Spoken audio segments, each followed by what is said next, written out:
Africa Content TV.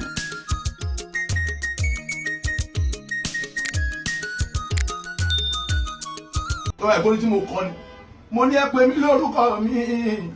lórúkọ mi fáwọn tí ò bá mọ̀ mi mo lé mi lọ Obalola fún ti ilé tó kó sẹ́ yìí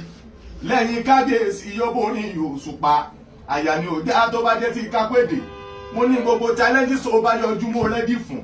nílẹ̀ yóò tàbí òkè òkun mo ní gbogbo olúfìmọ̀ kì í ṣe pé mo fọ́nbù mo ní mo gbà fọ́tò bá ti lọ túká mọ́rù mi mo wá là mo ní mo jẹsẹ̀ mọ́lẹ̀ fún Muri mi tọ́ndà o mo ní mo jẹsẹ̀ mọ́lẹ̀ fún Muri mi tọ́ndà mo forí balẹ̀ fúnlẹ̀ mi ìyàn àdìsá tó ra àwọn eléyìí ilé mi wò níwájú ló fi mi lọ́kàn balẹ̀ pọ̀ Obalola mà ní mi tí ọ̀bá lọ sáṣẹ̀ mi ló ní díẹ̀ lọ́wọ́ tí ìkájú ẹ̀ irú ẹ̀ ọ̀kájú ẹ̀ nìyẹn mo tún wá kọ́ nígbà yẹn mo sọ yí pé mo ní Obalola náà rè ìtàlẹ̀ yìí ṣe ibi ìtàlẹ̀ yìí lérò pé ó lè máa kọrin mára yá nítorí kókó lohun tí mo fi ń kọrin tèmi